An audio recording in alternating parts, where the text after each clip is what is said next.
And so I know you'll join me in a warm welcome for our speaker, Dr. Nancy Rappaport.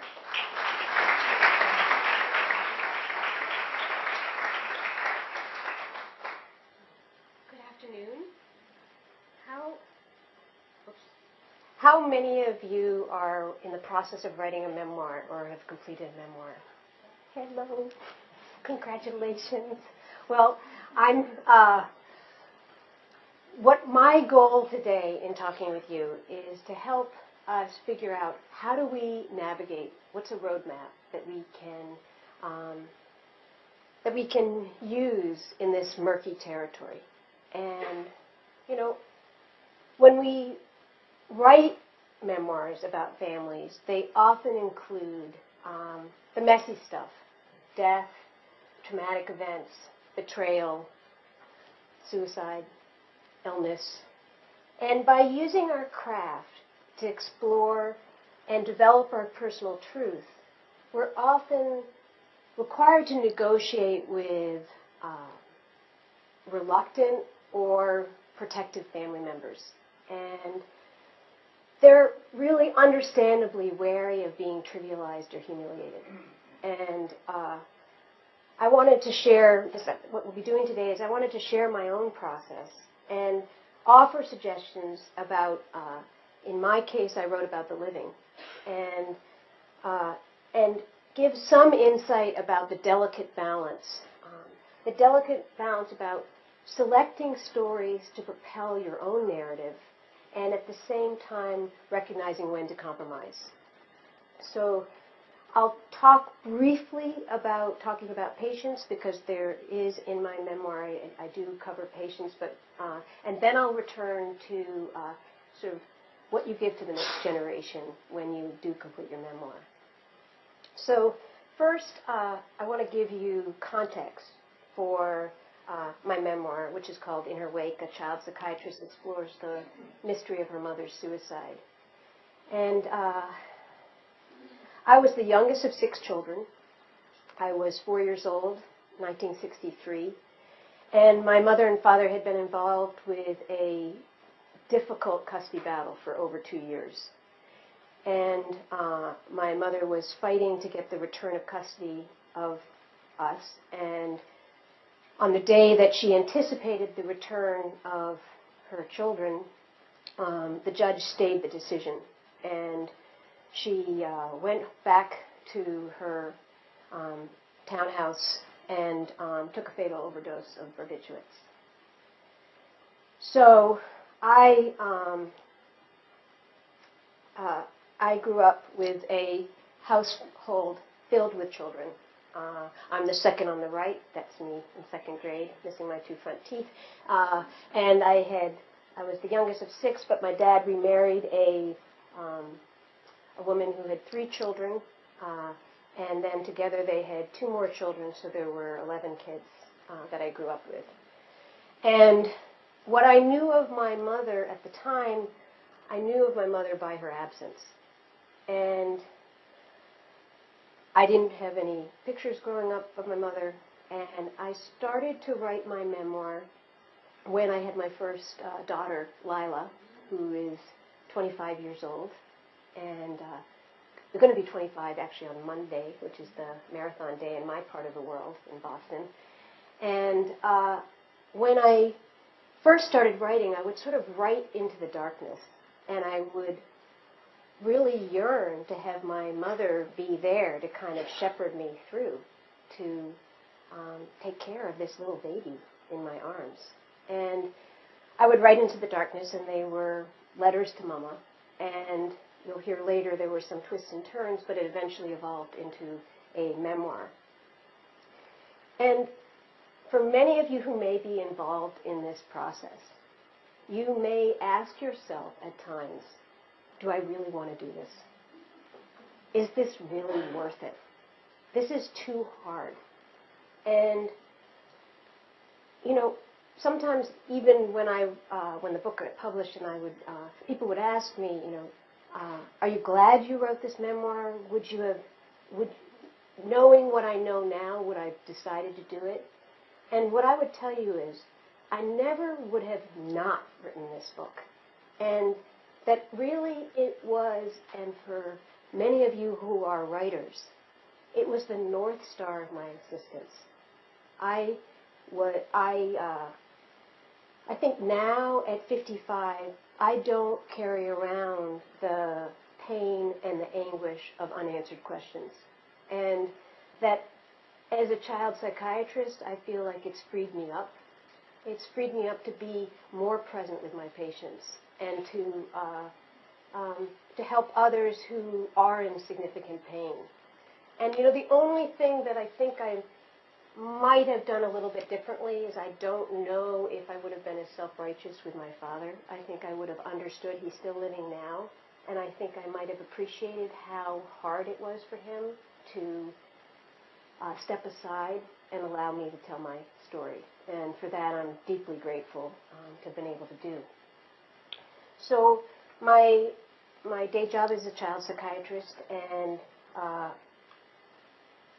so I decided when I was thinking, and I've been thinking about you all for like the last 3 weeks now, is that I wanted to approach this as a consultation so that I could also bring in my hat as a child psychiatrist and share with you some of the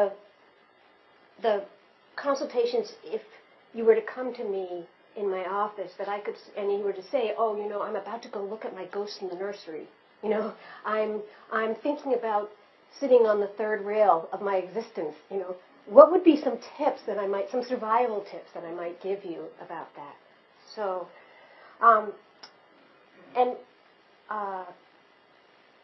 what I wanted to do first, though, is I wanted to do a reading just to bring you into a little bit of, at least so you could hear my narrative voice when I'm reading. And I'm actually going to do 3 brief readings. Well, 2 brief readings and one a little bit longer. But so,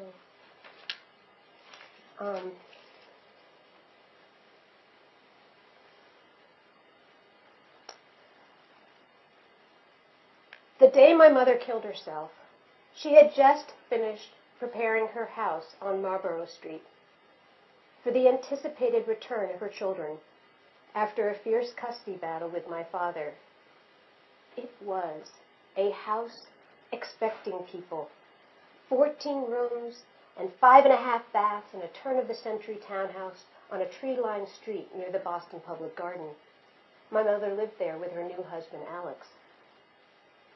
I imagine that when my mother heard Judge Whittemore's decision, cold dread must have overcome her. In my mind, she was white as powder, her body slack and weighted down, stumbling from one room to the next, overwhelmed by the vacancy. It is family lore that I am the last person my mother saw before she killed herself. She drove to my father's house, pleading to see the children, but I was the only child at home. My father demanded that she leave. B, our housekeeper, hustled me out of the door and down the driveway toward my mother, who waited desolate on the street. She bent down and caressed my hair. I remember, as she whispered instructions to B to watch over us, especially me, and then she left. She left a suicide note as well as a grocery list, a list in preparation for our arrival that would never happen.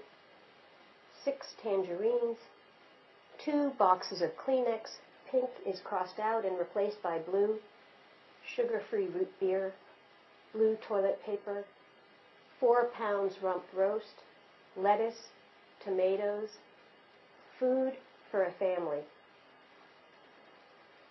I am often asked if I remember my mother. I appreciate that the question is a way to explain the hope that my loss has been tempered at least by a paragraph, a necklace, or her words, anything I might call on to evoke her presence. But I have few mementos and even fewer memories. My mother is defined by her absence. Yes, some treasures can kindle her presence, a dainty birth announcement on elegant paper stamped with the date of my birth, a tarnished silver baby cup, dented at the rim and inscribed with my name, my worn woolly baby blanket, a pamphlet from my mother's campaign for the Boston School Committee. I have a couple of photographs, the pictures, a tatty blanket, a baby's cup. These objects are all that I have after my mother's death. When I was young, I thought a fire had destroyed all her belongings. My father eventually told me when I was about 14 that my mother had attempted suicide 2 years before her death. My sister and I discovered the facts ourselves in our trusted library's microfilm collection. We found a picture of my mother in the Record American looking much younger than she does in her formal portrait. She wears a sporty silk scarf tied casually around her neck. She is spunky with her upturned nose. Takes 3 handfuls of sleeping tablets, the caption reads. Why did my mother kill herself? Suicide demands to be explained by the living as a way to absolve or condemn the survivors. I have tried to create a meaningful narrative to understand what happened, recognizing that the truth is buried with the victim and that questions will always linger. My own memories don't provide an answer, and I'm wary of my father's account because it's not my own. But as a psychiatrist, I'm prepared, I hope, to understand. In The Anatomy of a Suicide, the clinical researcher Leston Havens writes that suicide is the final common pathway of diverse circumstances of an interdependent network rather than an isolated cause, a knot of circumstances tightening around a single time and place. Okay. So, memoir is clearly not about objective truth, right? So, there's a writer, Andrew Hudgens. He wrote an essay called Autobiographers' Lies. And he uses an analogy of going from misdemeanors to felonies. So I'm going to start out with the misdemeanors and move towards the felonies. And so the first thing is, the first thing is adding details from other people. And you've got to figure out who you're going to add in and how you're going to integrate it. So, I interviewed my grandmother. I interviewed my stepmother, my first stepmother there. I interviewed the man who'd had an affair with my mother. I interviewed a doctor who had taken care of my mother when she was in a coma, which was probably one of the hardest interviews I've ever done. I interviewed my dad extensively. That's my mother and my father there. I combed through newspapers. My father and mother were fairly prominent in Boston, so there was a lot recorded around the custody battle. I also interviewed my brothers and my sisters, and here they come. That's my first 6. I'm the youngest one. My oldest sister, Martha, is holding me, and Amy's on the right. Judy's on the left, and Jerry and Jimmy. And then I interviewed some of my siblings. So it's a host of characters. And that's inevitably what you all are going to be involved with, is sort of Rashomon of where do you find your narrative truth? The other part about this is that you end up jumping into a flood of emotions. It's a big ocean in there. And part of the task is to swim towards the shark. And there's this concept, which is the lie of emotional evasion, which is what you want to, I think even if you're in fiction writing, you want to be wary of this, which is when the feelings get hot and it gets a little bit too dicey, you move away from it. And that instinct the reader picks up on. and they can feel betrayed. They want to know, how are you going to manage those sharks? And I think of it's actually a wonderful memoir. It's Jessica Stern wrote a memoir called Denial, and it's about, she's a CIA, she does stuff on terrorism and figuring out terrorism, but she had been raped when she was 12 years old. And in the description, as she's talking about this horrific rape that happened, slipped into it is the fact that her father stayed away on a business trip for 4 days. And she doesn't tell the reader, like, what do you mean? Your dad didn't come back? I mean, it wasn't like 1850s where you had to get a coat, a pony. It was the 1970s. So that when you see those sort of absences of any affect, it kind of alerts the reader that maybe there's something going on here, and you lose the reader in that moment. And for me, one of the things that I needed to think about was I was okay, in a way, and sort of on a mission in terms of being a child psychiatrist, to write the story about my mother's suicide and the fact that there's a tremendous amount of stigma around mental illness still in the medical field, and that I was going to claim that. And but then in some of my research in the microfilm of the newspaper articles, there was, my father acknowledged when he was in the custody battle that he had bruised my mother, and that yes, he was the one. Now, granted, we could have a whole other discussion about in these times, if you bruise someone, you get restraining orders and things happen that don't happen back in the 1960s, but that was the 1960s. And that was really scary, with my father still alive, to think about integrating that into the story. Because his narrative had been that my mother had an affair, and that she took out she emptied out the bank account, and she was mentally unstable, and he championed getting custody of the kids, and sort of omitted the domestic violence that had been going on. And so I had to do my own homework with. My daughter once said, like, how long do you stay in therapy? Because I think I was in therapy for years and years trying to prepare myself. But I had to work out all the conflicting feelings that I would have, and then choose whether I would include it or not. So I want to just put on my therapy hat now and take you on a detour, but I promise you we'll get back to the memoir piece. So sometimes when you are working with a patient and they're telling you about their lives, you might get a sense that they're sort of sugarcoating something, and the music doesn't match the words, and you will start to ask investigative questions. And similarly, when there's a concept that I think is useful when you are thinking about writing, which is the whole idea of secure attachment.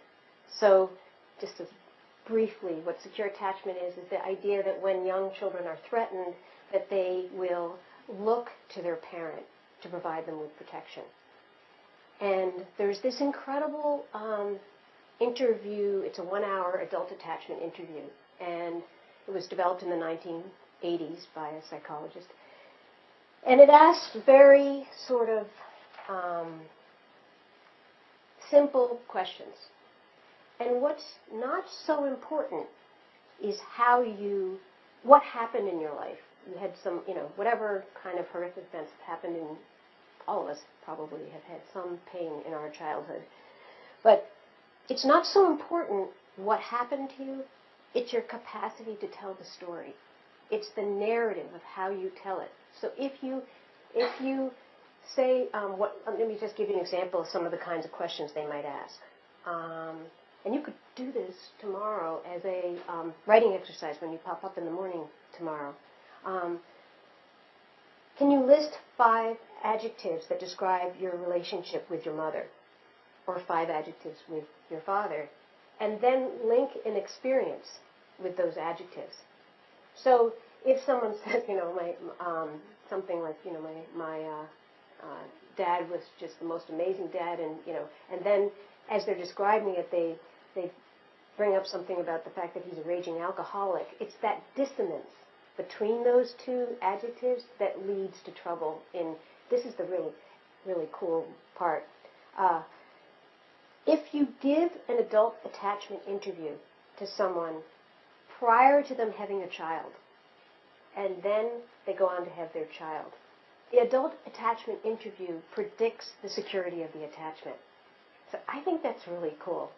And the piece I think about as a writer, I often thought that I sort of did an extended adult attachment interview with myself to kind of build a coherent narrative so that I could have the capacity to be the kind of mother that I wanted to be desperately. Again, there are other questions. When was the first time you remember being separated from your parents? How did you respond? And so just to sort of wrap this part of the lie of emotional evasion, there are two tasks that you want to do when you're thinking about this writing process. One is to go towards those sharks. Figure out what the meaning of them is. Don't evade them. And then, with the luxury of understanding it, you can decide whether you're going to include it or not. Because you're always making decisions about some things you're not going to want to share. And there's probably 2 other memoirs I could have written that, I just decided that's not something I want to be public with. But there has to be an authenticity to this process. So, the next part of the journey that I just wanted to talk about is the lie of the recreated self. And what that's about is the fact that you want to look good when you're the narrator, You want to look relaxed, you want to look wise, you want to look strong, and reality is, at least most of us, we're not perfect. And you're going to have to kind of get naked. I was actually really terrified of that. Like, what if you get naked and then people are like, "Oh, get your clothes back on." That is just not anything I want to see. You have to. You're especially. Any of us who are in the medical profession know how gossipy and catty sometimes we can be, and so there was a certain amount of trepidation about it. And probably not any of you, I'm sure, but so that's another piece that you want to do when you're reading through what you've written, is try to pick up a place where you may be trying to show your better self, but there might have been a part of you that you kind of have to own. Because when the reader's reading it, they know they're not perfect. And they're going to get annoyed at you if you only give a glossy view of this recreated self that doesn't have any blemishes. So in my situation, it was that the stepmother that I'd showed you, Barbara, kids can be harsh. And I, as a senior in high school, had come back, I came back from college, and we got into some stupid argument, and I decided that she was stingy, and I just stopped having communication with her for about 15 years.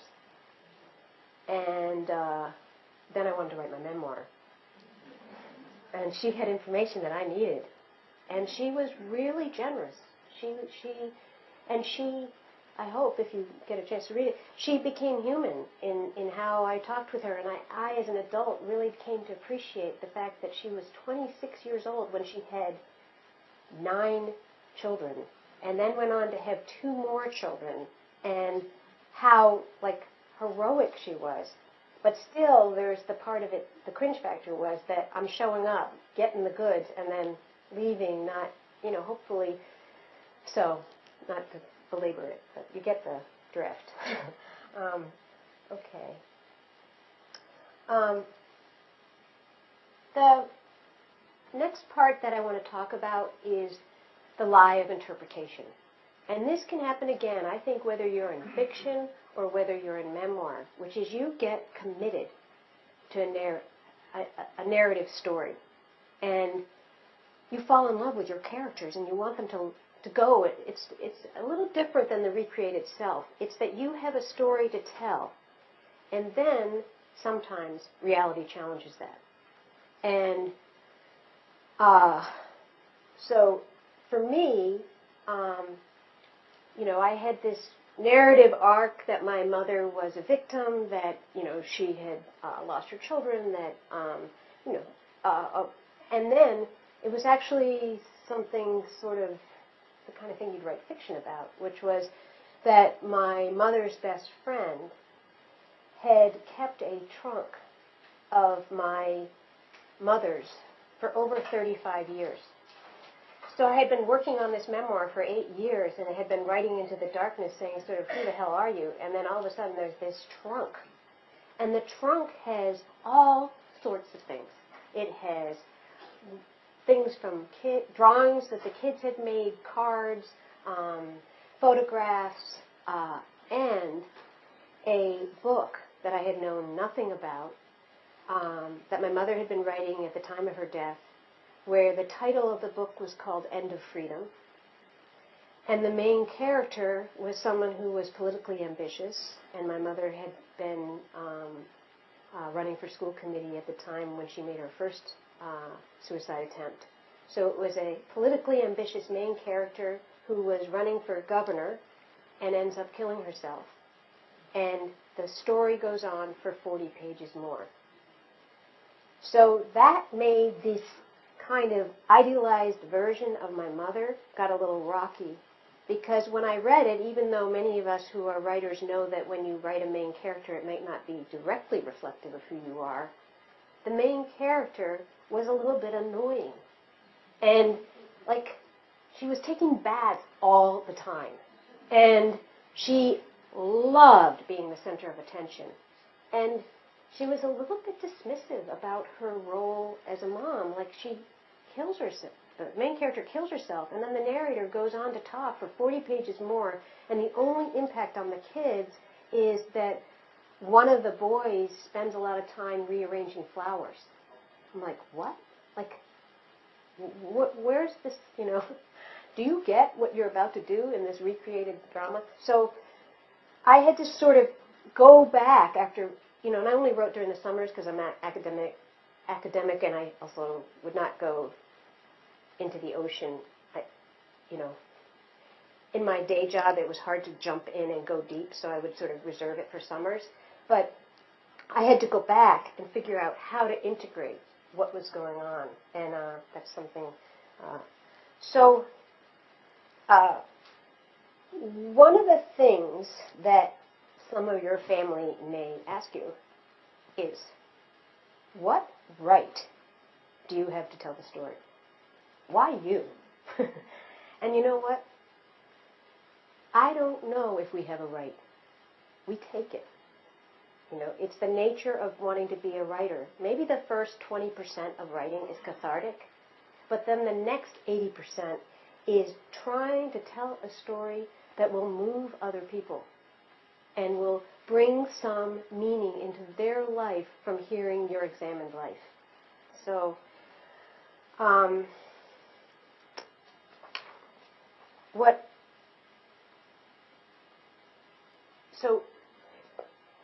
the important thing is, though, I don't want to sugarcoat this. When we choose to do this, it's a tremendous act of courage. And it can feel like you are putting a lot on the line. Because you are challenging sometimes people you love dearly. And there can be the fear and sometimes the reality that you may jeopardize those relationships. So it can feel like it's on the third rail. And so what I wanted to do is, this is a little bit of a longer reading, is share a piece that I did where, and I chose to include it in the memoir, which was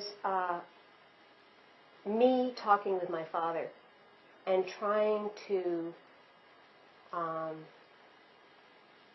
well, I'll just read it. So it's just about 2 pages, so just to pace yourself.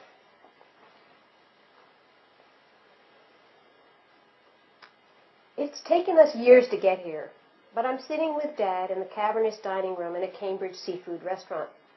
The big communal tables are covered with red checked tablecloths, and the waiter brings us 2 large glasses of diet soda as we wait for our meals. After discovering that I was writing a book, Dad and I were at a standoff. He felt that I needed to get past the business of our mother. He let me know that I was not welcome at family functions, exiled from his house. At various times, both his calls and mine went unanswered by the other, though he still managed a warm relationship with my husband and a grandfatherly exuberance and affection with my children. But somehow, while I wrote and my father smoldered, our mutual distrust dissipated. That's perfect timing. It came in right when I was talking about phone calls, not unanswered. Go get it, though. Okay. Compelled to pull together as a family, to support each other through health issues, to celebrate birthdays and weddings, graduations and funerals, we have found our way back, enough at least to be sitting here over lunch for reconciliation. He has finally accepted that I will tell this story. Even before our salads come, he tells me that he was furious that I made him out to be the villain. I want to tell him that he is more accurately one of the heroes. He was the one who persevered, the one who was our parent long after Mama had killed herself. My father remained strong. He raised us and helped us to shape people we are now. I tell him he's an extraordinary father. Look, he says, you're dealing with someone who's used to having unpleasant truths and falsehoods published about him. I am well aware how nasty things get when they're wrapped up in yesterday's packages. His jaw tightens. I don't dare flinch. It's rare for Dad to reveal his vulnerabilities, even if his tone borders on disapproval. I don't want to push back at him yet, and am surprised that I'm able to remain quiet while he speaks. The picture you painted of me had no charm or style, he says with sadness. And there was no acknowledgement of what Phyllis, my second stepmother, has done for you. Phyllis told me that I had cloaked myself in hurt and pulled away from Dad. The relationship that we had with you and your kids and Colin was sidelined. To have my image caught in that place, to be portrayed as a bully, ruthless, violent, that was devastating. You were closed. You had done your research, and my truth had no relevance or validity. He looks wounded. What was upsetting, he goes on, was that I thought we had so much love and respect in the lives we shared over time, yet you dismissed all that. In order for you to find your mother, I became irrelevant. It became all important for you to visualize history through her eyes, or how you imagined she would see it, and you closed me off. I wanted to tell my father that he was wrong. He was never my intended focus. I wanted to write about my mother, and in that process to learn and think about who she was. My mother was the missing parent, not him. But at this moment, he can't understand. He'll take it as further proof of his point that as far as I'm concerned, he's beside the point, collateral damage. So, I say nothing for now. I wait. One day, I hope he will understand. To miss one parent, to mourn and ache from loss, is not the same thing as blaming the other. I don't have it all perfectly analyzed, but it was discouraging to see the position you seem to be taking. He pokes at his salad and considers a slice of red onion before taking a bite. I didn't think your portrayal was fair, or for that matter, accurate. You know, memories are never the whole truth. Facts I honestly had repeated all my life turned out to be incorrect. The street I thought I was born on, he said, that's not the street at all, according to the census. What you say in your book will be indelibly etched in the record, and you have all the wrong dates. I assure him that I've done additional research to get the facts right. I've done the best I can. Our meals arrive, and we eat quietly for a few moments, chatting about my kids. Then he glances at me. My goal, you know, was never to destroy your mother or negate her, except when it became essential to defend myself. I tell him that I have a better appreciation for how difficult my mother must have been, how her impulsivity must have made it impossible for him to feel secure with her. I let him know that I know it can be frightening and enraging just to keep up a relationship with someone who threatens and even attempts suicide as easily as she seemed to do. My mother's actions had repercussions on all of us, though. I do not always know if he's comfortable admitting that. I tell him, too, that I now understand more about impulsivity and that it has informed my practice. I am better at listening to people's deepest feelings when I understand my own. He seems relieved and even willing to believe that maybe I'm not out. That's an interesting slip. I'm not out to damage him after all, as I intrude on his privacy. He has assumed that I would publicly blame him for my mother's suicide. He shoots me an appreciative look. I asked Dad whether he went to the hospital after my mother had taken the overdose. He responds, "Yes, I went because I'd been married to her for 10 years. I had very ambivalent feelings she was under for a long time before she got to the hospital. I saw her as inanimate, in a comatose state, brain dead. But it was a way of your mother giving peace to you kids, too. It was a sad time when it ended." This is hard for me to hear, but I still have one more question I want to ask him. I asked if he said anything to her when he saw her at the hospital. He looks away for a second and then says, "I didn't remember until you asked."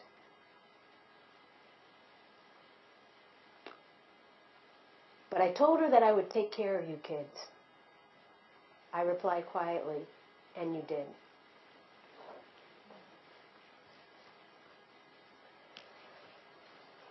That one I read for you. I might like to read that one out loud. So, we were supposed to be looking at that screen, the blank one. I was really sorry, guys. Okay. So there's the next thing is around the timing. When do you share it with your family, and when do you publish it? So people make different decisions. What I can tell you, because you saw how many kids I have in my family, that I decided to keep it private for a while because I would have lost my narrative voice. And there would have been such a cacophony of sounds that I would have lost my moral compass. But everybody, is going to make their own decisions around that piece of it. I like what Ian Fraser says. He says, "When I was working on this book, people sometimes said, 'I've got all this family stuff too, and I'd like to write about it. But I'm afraid what my family would say.' There is no escaping that." And I love this line. "Guilt is the headwind that you sail into." That's a great one. Guilt is the headwind that you sail into. It's incredibly strong. In my case, it was so strong that I did extreme things to combat it. But you can combat it. Give all your money to charity, or whatever makes you feel less guilty. And then you can work, because the reader doesn't care how guilty you feel. And, it's funny, because I sometimes had people say to me, "You let your dad off the hook. You didn't, kind of when you're sitting there at dinner, you didn't challenge his thoughts." And I think, again, just quickly putting my therapy hat and not trying to duck too many bullets, but I do think that there's a part of what's called circular questions when you really are trying to draw people out in family therapy to find out what their version of the problem is and what their version of the truth is. And that if you are writing a narrative that doesn't want to become a mommy dearest or a daddy dearest, that there is a quality of radical acceptance that you want to bring to that process. And that's the idea that you may not agree with what someone's saying, but you're going to accept it because otherwise you're going to suffer. So anyway. So, okay, the next question is, if we've covered when to share your story, never, then when to publish. And, Jill Kerr Conray, some of you might know her, she wrote The Road to Quran. She says, "The danger is that telling your life story will hurt some people's feelings." No kidding. "I wouldn't have written The Road from Quran while my mother was living. She would have struck me dead. Not literally, but As far as others were concerned, except when I concealed someone's identity, I showed my manuscript to the people I was writing about and let them say whether it was appropriate or not, or whether they minded. I think it's an invasion of privacy not to. If you're going to see yourself in print, you deserve a chance to correct anything that might be wrong. Now, I would qualify that. I did it variably. I interviewed some people, like when I interviewed Dick Sears, who was the man who had an affair with my mother. I told him I was writing a memoir, but I didn't have him review the chapter. But with my father, who I was particularly invested in preserving a relationship with, I had debates about it. I had differences of opinions between my siblings. One sibling said, no, just push it through, publish it, and then say, sorry, I forgot. But, but one of my wiser sisters, maybe, she said, you know what, you've got to give Dad a chance to weigh in. So if you look on the back of my book, there's February 9th, 2000 and whatever, there's multiple footnotes where I have modified things to help him be able to metabolize it and figuring out where you want to compromise and where you don't compromise. And, you know, he's a lawyer, and Ann Dillard says, things were simpler when I wrote about muskrats. I don't believe in writer kicking around people who don't have access to a printing press. They can't defend themselves. I've tried to leave out anything that might trouble my family. Everyone I'm writing about is alive, well, in full possession of his facilities, and possibly willing to sue. So, you know, you do think about that if you have family members that have resources and may feel that they've been maligned. You want to be, I mean, it's not just mercenary, but there is that worry sometimes people have.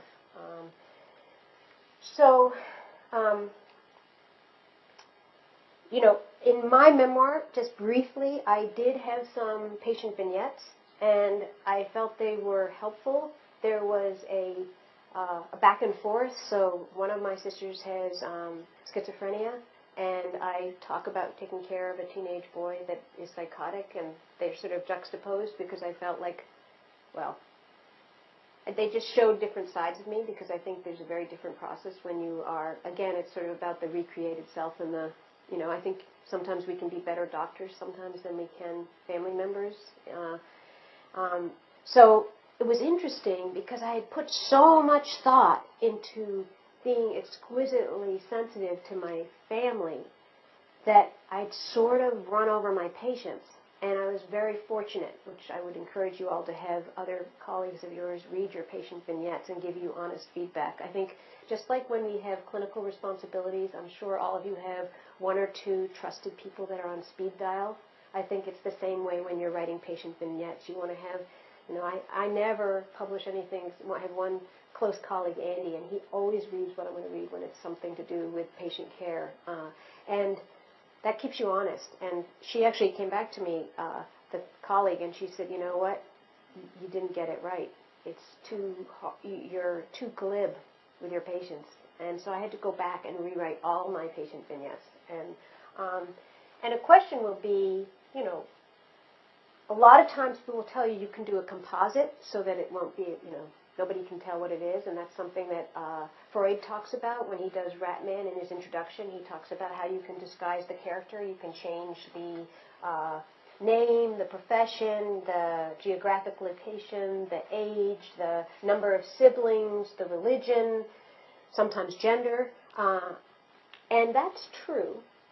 But I would also say I erred on the side of caution, and when I could get access to my patients, I asked their permission even though it was a composite, because patients are remarkably perceptive, and particularly now that we have internet. It used to be that people could bury things in peer-reviewed articles. I have many peer-reviewed articles. You can look on my website. No one else can find them except for on my website.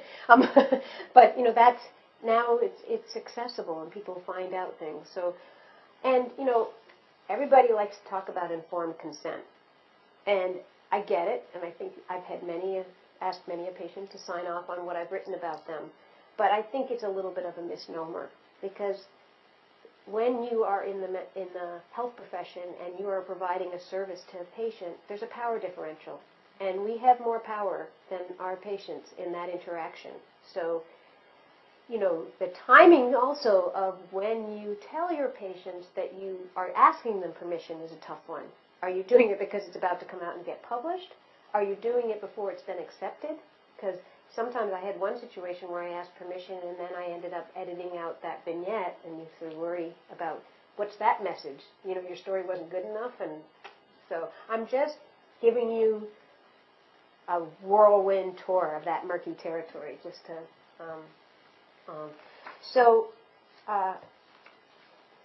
The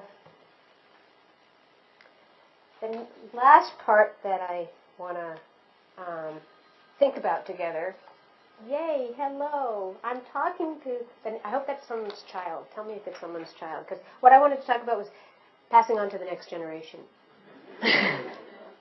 and how that's another element. You know, you might be doing something that's reflective either of your life or of your family's life, and then there's the people coming after you, your own kids, and how they interpret it, and that's a level of responsibility that you sometimes may feel. So I wanted to share something from my memoir, very brief, and that speaks to that. Lila used to stand in her crib when she was little announcing, "I am waking up." And waking up she is as she approaches womanhood, separating from me with the confidence that she can return when she needs to fortify herself. Every year, our neighborhood marks spring by an abundance of lilacs blooming all variations of purples. I planted some lilacs at our house 10 years ago in memory of my grandfather. But something about the acidity of our soil makes the flowers averse to producing much bounty. Growing up, the distinctive aroma of lilacs, my mother's favorite flower in our backyard, intoxicated the spring awakening. Now, starting around mid-May, I surreptitiously, on my early morning runs, strategically plan which lilac tree will provide me with an aromatic treat. If the tree is laden with blossoms, I descend. Or if the blossoms seem so high that no one else can reach them, I go after those. There is a thrill and a sense that I am taking what is rightfully mine as I snap the brittle branch. It is with a sense of entitlement and a recognition of the absurdity that a 49-year-old child psychiatrist is stealing lilacs, which defies logic. It's no surprise that I ended up working with wayward adolescents. What part of this story is rightfully mine? I have pursued my mother, cherished her, never quite predicting what early morning I will feel compelled to write this story of longing and abundance, wanting to be seen, to inhale the distinct, invigorating aroma of lilacs, the temporary burst of flower, illicit, but now mine with an obscure emotional force that drives my fable. So, I used to say before I got on a plane, I'm always a catastrophic thinker. I can't unprogram that. If you ask my kids, I'm just the Chicken Little. I'm wired that way. And I would tell my agent to publish my memoir if the plane went down. And I think it was this deep belief that I had that love does last longer than death. And that I think it was it still feels like it's a testimony to my children about that. And I can tell you that if you embark on this journey, that even during the most arduous times, if you confront the ghosts in the nursery and have the courage to explore the places that you may choose to avoid, you're in for a treat. You know, William Blake once said, "Joy and woe are woven fine." And there is a certain freedom that comes from looking at the dark side. Looking at the dark side and weaving a tapestry of meaning that anchors us in survival. Thank you.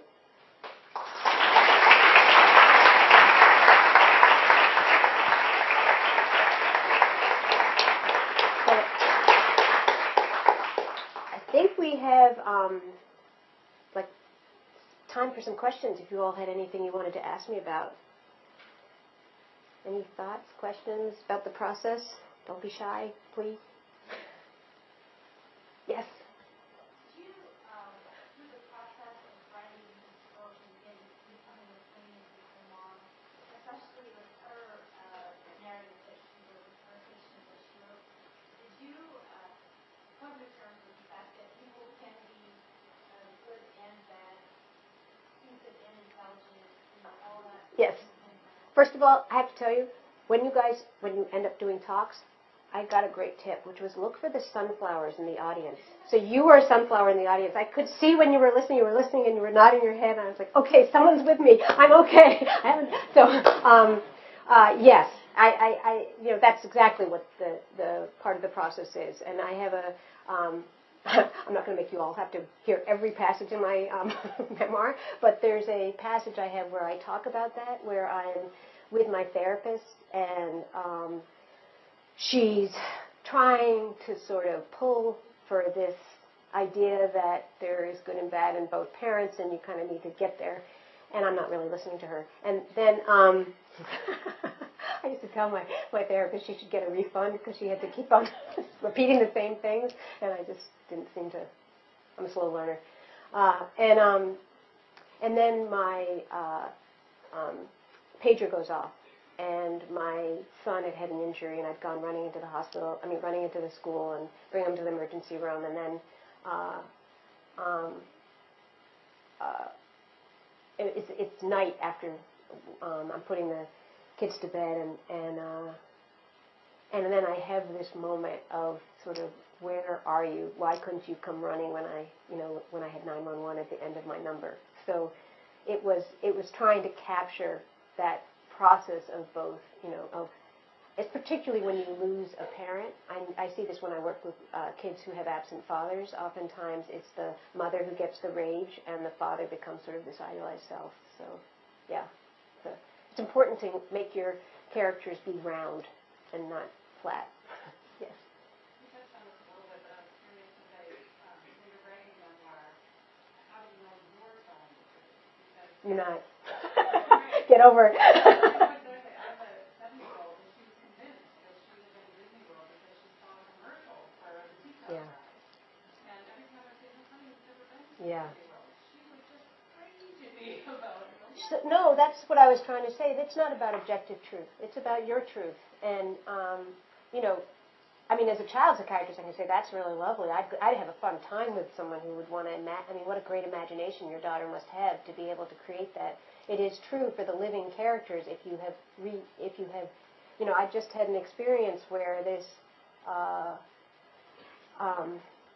woman got in contact with me, and she was my grandmother's sister's daughter, and she's done some more investigative work. She's got more energy than me. I don't know how the heck but she's finding all this stuff out about my family, and it makes it even more complex. And you know what? This is what you get. Right now, I'm done. I'm not going to, Dad sometimes, it was cute. I was visiting him this weekend, and he said, couldn't you just do like an addendum, and just... So, it's true. That's the painful part of it. That's when I said to you at the beginning, why am I more sympathetic with my dad? Because I actually have a hard time picking up this memoir at this point. It's so meaningful to me that people find it meaningful, but it's a painful thing. It's really nice to have it between two pieces of paper. And, I wonder sometimes when I go back, will I have that cringe factor, like, God, I was really tough on Dad. I tried as hard as I could to be generous, but you're right. I could look at it 10 years from now, and I have very different truth. The situation that I talk about with my sister who has schizophrenia, I've been really involved now, taking care of her now that my kids are raised, and we've become close. But as I was writing it, it was about the distance we had. So things will change, and it's a point in time that you do the best job you can to tell the truth that you think is your owning that it's not objective. Yeah. Yes. Hi, Betsy. That juxtaposes with the comment that you made that your reader will feel betrayed if you move away from the sharks. In anyone's story that you're telling, if so many things point to some other part. I'm working on something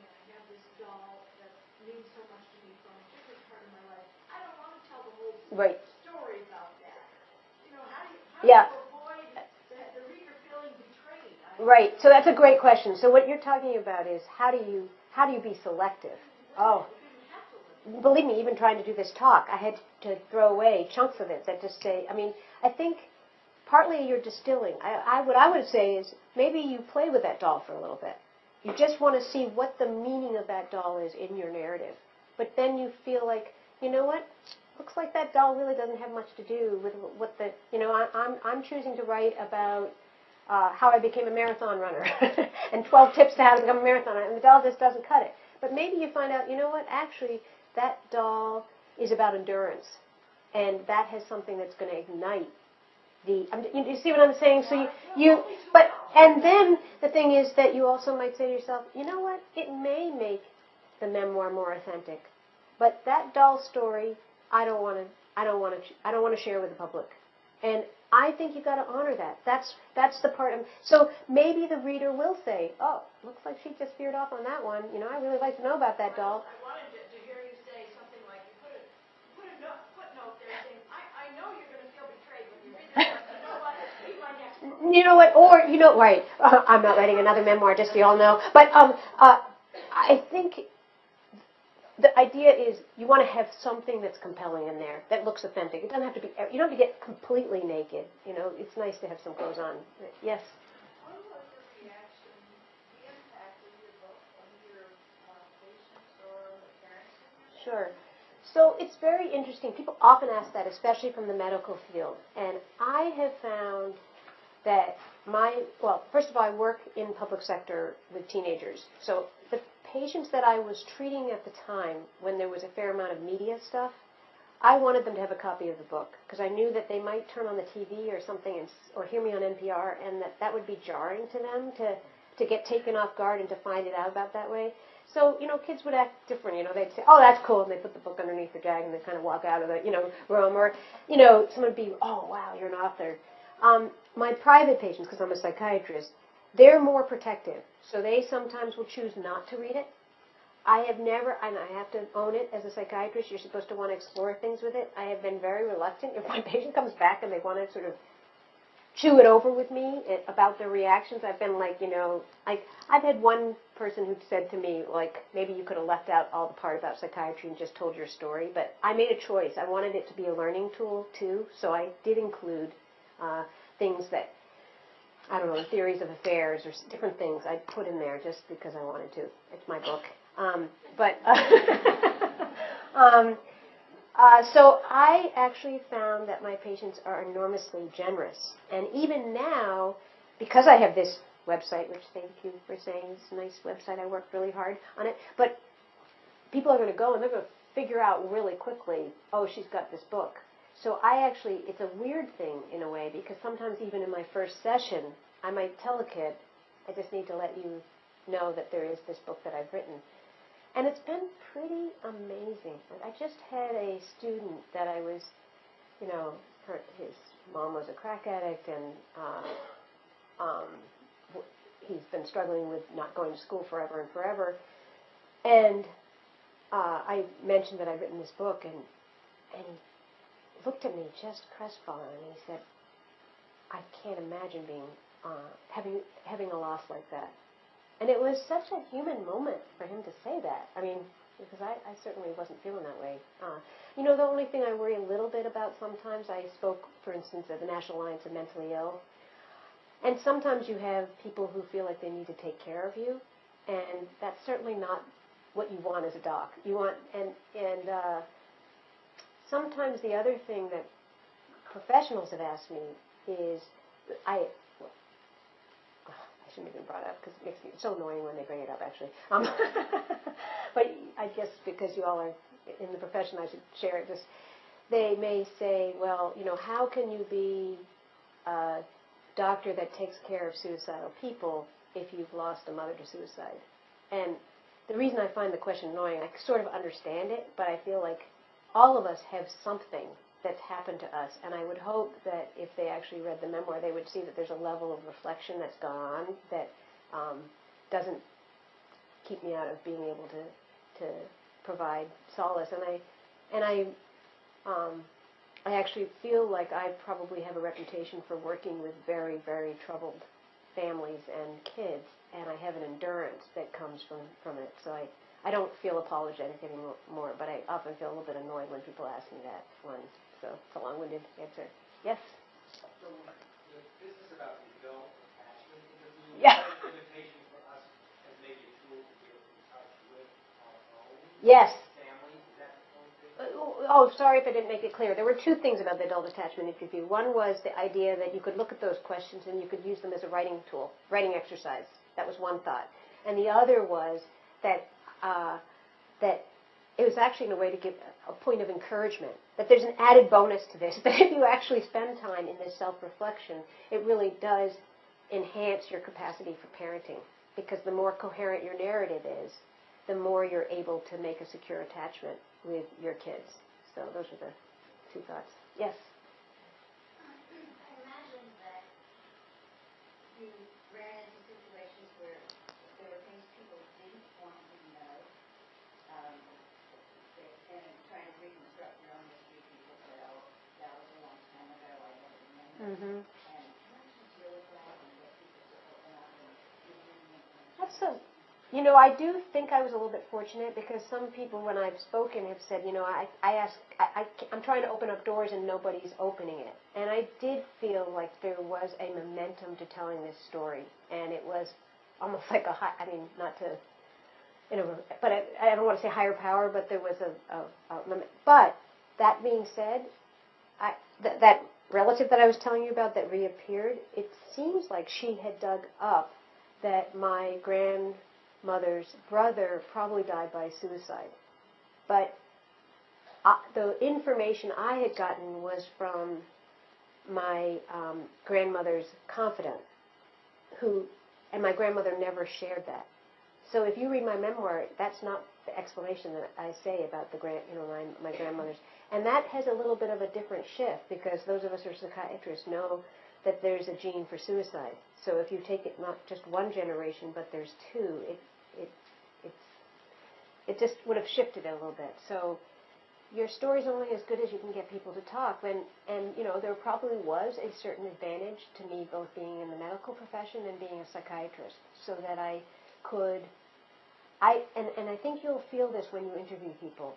There'll be some people that are so vague, and you're like, okay, enough already, because you just know almost from the first bit that you're starting to talk with them that they can't really elaborate, and they're kind of circumscribed and flat affect, and they can't remember details, and you're just screwed, basically. And then there's some people, I remember one guy, and I called him, and he was like, I've been waiting for this phone call for 40 years. And I could tell from the moment he opened up that he had startling memory and exquisite for details. And similarly with my, I think the part you're not mentioning is it can be terrifying, though, to do these interviews. And that's where my training probably did help as a psychiatrist. It's really wild to take a plane up to upstate New York and go see the guy who's had a relationship with your mother 40 years ago and try to get them to talk about it. And, you know, having some interview tools definitely helps. So, yes? I'm thinking about your talk that the book is writing about the sharks. And I think there's another sub-layer to it. Whenever I write about my family and others and stuff forward, there's a level of emotional distancing in order to protect myself from feeling calling her footsteps or knowing that I am going to be raised my mother. Yeah. And I'm just wondering if you mentioned the possibility of passing on Yeah. genetically Yeah. the disposition for suicide. I was wondering if in your writing about this, you felt the need to distance yourself at all out of that fear of Oh, mimicking her. yeah. It's a great question that you're raising.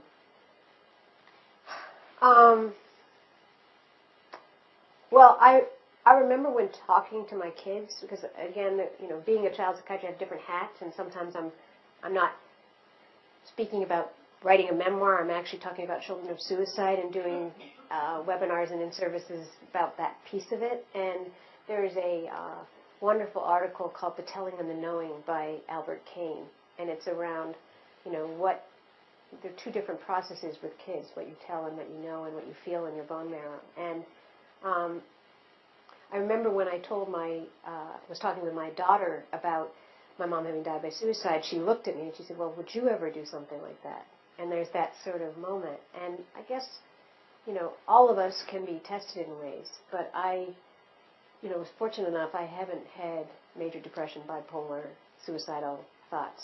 And, but I do recognize when I work with teenagers that I work with, oftentimes I'm working with teenagers who have had family members with mental illness, and how scary that process is of feeling like there's an undertow.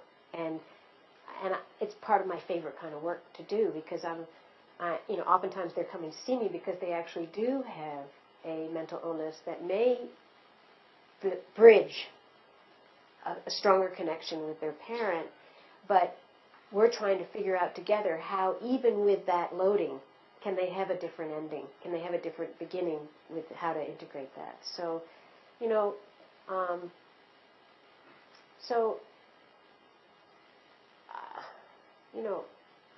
I'm not trying to dodge your question, but I didn't worry that I would end up with the same kind of flash moods that my mom seemed to have. But I certainly was haunted at times with what had happened with her. That answers it for you. Yes? A quick question. What is your website, and what is thank you. relationship between your website and your book and publicity? Great questions. Okay. My website, just Nancy Rappaport. Google my name, it pops up, and it's www.nancyrappaport.com, I think. But if you just Google it, it goes Nancy Rappaport. And so that's a really good point for those of you who are writers, because I thought when I was doing this, okay, I'm going to finish the book. First of all, I have to tell you a tip. This is really important. You all probably know this. I thought when they give you an advance, they give you an advance because you did such a good job. I didn't, like, ta-da, you're done, here's money. And it's actually that you have to sell a certain amount of books and the royalty, and you are not going to get rich. Do not quit your day job. Okay? Don't. But the other thing is, really, there's all this hard work to get it published, and then that's really 50%. And then you have the publicity. And so the website was part of the publicity piece. So my website has both my academic publications, and then it has the 2 books, and then it has the speaking engagements. And I certainly am happy to share with you guys the folks that I use, because I think they are good, the academic web pages. But then, you end up blogging, you end up doing radio interviews, you end up writing editorials, you end up doing every grand round you ever did. You hustle. And, for any of you who are shy, it is about self-promotion. And you just have to realize that you birthed the baby, and now your job is to cultivate it, because nobody else is. And there are so many books out there, and if you've worked really hard to make something that you're proud of, where you feel like there's a message. And, I had, tell me when I need to stop. I don't know if I'm out of time, and probably am. But I had some, what? Oh, boy, then I should. Okay, but the last one thing I'd say, this will end on a positive note. You may do things, and you may find that it really moves people, and that's a really exciting process. I remember, it's actually on my blog, Do No Harm was the name of the article, but it was was doing an NPR interview in somewhere, not Iowa, but somewhere in the Midwest. And they have call-in, and call-in's like really fast. You have like 2 minutes. It's the closest I'm ever going to get to Oprah. And he said something. He was saying like, I want to end my existence. And it's on the radio. I've got 2 minutes on the radio, and I was like, well, are you talking about Hemlock, where because his voice sounded a little bit older, and he said, no, I've been really depressed. And then the sound just faded away, and they put that NPR jingle on, and I'm like, oh, God, help me. And I felt so bereft. I thought, what are you doing, Nancy? And I really had a crisis. I was tired. It was a real push for the publicity piece. And then, a week later, I got an email from his wife. And she said that someone had recognized his voice on NPR, had called her, and said that they'd heard him. She went to his office and asked him what was going on, and he talked about being suicidal, and they hospitalized him, and they changed his medications, and she just was calling to let me know. So those, so those kinds of things happen, and you think, okay, you all have a job to do. Go do it. Thank you.